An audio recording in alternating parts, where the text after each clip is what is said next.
Um era ministro da Economia, era o Simons, o outro era ministro da Agricultura, o Delfim. Houve lá um desentendimento dos dois, o Simons percebeu que estava na hora de pisar no freio, que a inflação ia explodir, e aí houve uma desavença, o Simons saiu do governo, o Delfim saiu da Agricultura e foi para a Fazenda. Primeira declaração dele: eu sou desenvolvimentista, o Brasil vai continuar a crescer. No ano seguinte, a inflação já estava em quase 100% ao ano. E o crescimento foi pífio. Foi pífio. Isso foi em agosto de 1980, se não me engano. Depois veio o governo Tancredo Neves, que não chegou a ser governo porque ele faleceu. Então caiu de paraquedas lá o presidente Sarney. E colocou no Ministério da Fazenda o sobrinho dele, Dornelles. Dornelles levou para o Banco Central um grupo de monetaristas.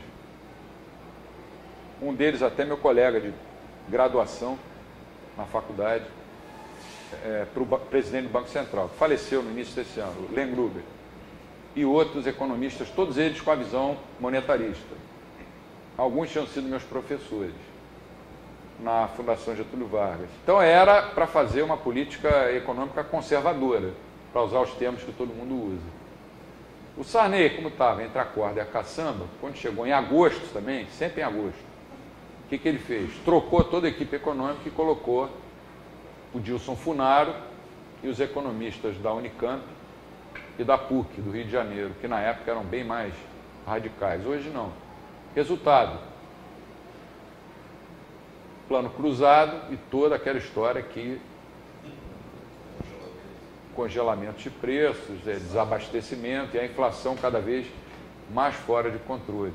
A gente só foi conseguir encontrar o caminho certo no plano real, mas a gente não seguiu o caminho pela estrada certa. A gente preferiu seguir por uma estrada vicinal, porque não fizemos o tal ajuste fiscal até hoje e nem vamos fazer.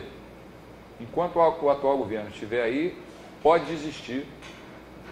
Nós vamos ter que continuar subsidiando. Inclusive as reformas fiscal, monetária e previdenciária que nunca vão ser no papel, quer dizer, isso influencia a taxa de juros, né? Até o senhor falou isso no seu livro, e quer dizer, as pessoas falam, porque a taxa de juros está muito alta. Enquanto não fizer essas reformas, jamais a taxa de juros vai baixar, porque não vai ter como bancar a orgia, né? Não tem como baixar. Não tem como baixar. Pode baixar 0,25 pontos, mas não tem como. Taxa neutra Mas vai de uma hora para outra vai ter que emitir a inflação. Quando a inflação estourar, eles vão ter que subir de novo a Selic. Nós vamos ter que continuar pagando pela gasolina adulterada mais cara do mundo. Porque para eles o petróleo é nosso. Inclusive só o governo pode adulterar o combustível. Se você adulterar, você é preso. Tem umas questões sobre expansão monetária especificamente, falando. Se a gente pensar, vou imaginar que se adotasse o padrão ouro, vamos dizer assim, fazendo uma hipótese, né? E a economia continuasse crescendo pela competitividade dela, sei lá, 3, 4, 5% ao ano, a base monetária seria mantida. Isso não causaria uma deflação? E aí a deflação ela não começa a ter um impacto negativo sobre o crescimento, porque o pessoal começa a entesourar. Essa é uma dúvida que eu tenho. Eu tenho um problema com a deflação. Assim, eu não consigo entender muito bem essa questão do padrão ouro com o meu medo num padrão fixo, uma quantidade fixa, uma base monetária fixa, né? É exatamente aparecer uma deflação que a gente percebe, nos casos em que ela aparece, ela reverte completamente vamos dizer, um economista, acho que foi americano agora essa semana, que disse que o padrão ouro não volta de jeito nenhum. Eu acho difícil eles voltar ao padrão ouro, mas eu tenho uma certa simpatia. Eu não sei se haveria deflação. É difícil afirmar, porque quando havia o padrão ouro no mundo, você não tinha deflação. Talvez essa transição fosse difícil de fazer. Não vai ter volta ao padrão ouro porque os banqueiros não querem. Também custa mesmo. E os governos não querem. Custa mesmo. Você vai dizer para os governos, olha, agora quem vai tomar conta inflação nem deflação. E se houvesse deflação, depende do tipo de deflação, em que setores ela ia se manifestar. O que é uma deflação boa? A deflação boa é a deflação, por exemplo, provocada por um progresso tecnológico. Quanto custava um laptop há 10 anos atrás? 5 mil reais. Quanto custa hoje? Sei lá, 900? Mas aí uma deflação... Uma deflação eu digo... localizada. Localizada. Que tá dentro do conceito austríaco de que a economia Exatamente. é setorializada. Na verdade, você podia ter inflação em alguns setores e deflação em outros. E o tal nível geral de preços, na verdade, não diz nada, ele é só uma média. Eu como uma galinha, você come meia galinha, em média a gente come meia. Né? Eu como uma, você não come nenhuma, em média a gente come meia galinha. Mas só que um sai com fome e o outro sai satisfeito. Você ia falar alguma coisa, desculpa. Só específico, foi uma mudança na tarifação do específico. Tarifação? Foi uma redução do imposto, deu volume no mercado e os preços caíram. Mas eu também tenho dúvidas. O que ia acontecer se voltasse o padrão ouro? Eu tenho dúvida. O que ia acontecer se instituísse o sistema que a gente defende? Acaba com o Banco Central e deixa os bancos emitirem cada um a sua moeda. Esse eu acho que é mais, assim, sensato. Se o Free Bank seria mais sensato, porque ele não cria alguns problemas que eu acho que seriam criados. E o padrão ouro também tem um custo muito grande de se implantar. Hoje o Dr. Douglas falava sobre isso. Por isso que ele via a desestatização da moeda, do Free Bank, uma solução mais... E é mais de mercado, né? Tem menos governo, como a gente comentou na aula passada. Mas os banqueiros e os governos vão ser sempre contra as duas, ou padrão ouro ou free bank. Porque os banqueiros que a atividade da emissão privada de moeda seria uma coisa que na verdade, altamente lucrativa. Eles estão ganhando tanto dinheiro. Trocar o certo pelo duvidoso. Isso, trocar o certo pelo duvidoso. Aquilo que eu falei da mínima dor de corno. Ele está bem pra caramba. Não, só que eles teriam que trabalhar mais. Não, eles teriam que trabalhar um pouco mais para poder manter a forma da moeda aceitável. O Banco Central pode ganhar com a senhoria, acho que tem que ter alternativa. As pessoas não têm como fugir, ou não facilmente.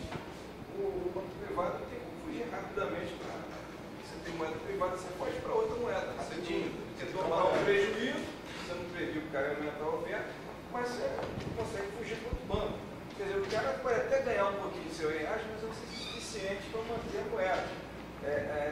Para mim, a única coisa que o Hayek não conseguiu citar claramente no livro dele qual é realmente o incentivo do banqueiro de emitir uma moeda privada, porque ele vai ter que ser tão comportado e ficar gastando tantos recursos para manter moeda mais ou menos estável, que eu não sei se compensa. Da maneira que o mundo está, os bancos estão ganhando tanto dinheiro, o banco quer quebrar, vai o governo americano, bota dinheiro lá para ele não quebrar. Para que ele vai querer mudar? Tem que quebrar o sistema inteiro. Na verdade, nós estamos, desculpa o termo, mas nós estamos vendo uma verdadeira prostituição financeira. Desculpa o termo. Ou alguma coisa parecida. Alguma coisa parecida. Vai? O Banco Central surgiu aqui no Brasil em 1965. Antes disso, como funcionava aqui? Era a Superintendência da Moeda e do Crédito, SUMOC, que era um núcleozinho de Banco Central, ficava ali na esquina da Avenida Rio Branco, com aquela, acho que é Visconde A1, um prédio antigo ali. E quase todo mundo que trabalhava lá eram funcionários do Banco do Brasil que eles requisitavam. Então o Banco do Brasil executava várias funções de Banco Central. E a SUMOC era tipo assim uma superintendência que supervisionava quer dizer, a política monetária da época, né? Aí quando criaram o Banco Central, extinguiram a SUMOC, mas durante algum tempo ainda ficou uma relação muito forte entre o Banco do Brasil e o Banco Central. O Banco do Brasil ainda continuou desempenhando, porque o Banco Central não tinha pessoal Eu, quando entrei para o Banco Central, estava no primeiro ano da faculdade. Eu e toda a turma do primeiro concurso, né? Então, o pessoal... a maioria dos funcionários do Banco Central era do Banco do Brasil. E havia uma vinculação de contas do Banco Central com o Banco do Brasil, a chamada conta movimento. Ainda existe essa conta, porque tinha acabado com ela. Não sei se é exatamente isso, mas é uma conta do Tesouro no Banco Central. Mas E o custo era zero. no Banco do Brasil. O custo dessa conta era zero, né? Mas o Banco Central só passou mesmo a ser um Banco Central para valer, eu diria, a partir do governo Fernando Henrique. Até o primeiro mandato do presidente Lula. Do segundo para cá, ele começou de novo a degringolar. Qual era a política econômica que o João Goulart seguia? Populismo puro, era dar aumentos salariais, inflacionar a economia e aumentar os gastos públicos.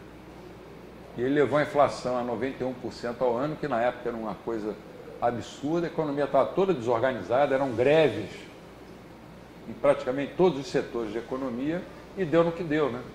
E hoje ele é retratado como se tivesse sido um herói. O Juscelino, nem o Juscelino. O Juscelino chegou com aquele discurso 50 anos em 5. Pô, isso aí contaria as leis da física, né? 50 anos em 5. Saiu torrando dinheiro, construiu uma cidade. Para que mudar de capital, cara? Por que a capital tem que ser no centro geográfico do país? Na Idade Média, tudo bem. Mas hoje em dia, onde é que fica Washington? Não é no centro dos Estados Unidos, né? Por que a capital tinha que ser lá? Quem ganhou dinheiro com isso? Eu não sei, mas vocês podem imaginar. Muita gente, né? E começou a fazer uma política populista e o Brasil estava prestes a ser cubanizado, sem revolução. E aí deu no que deu, né? Foi uma... Ele estava na China.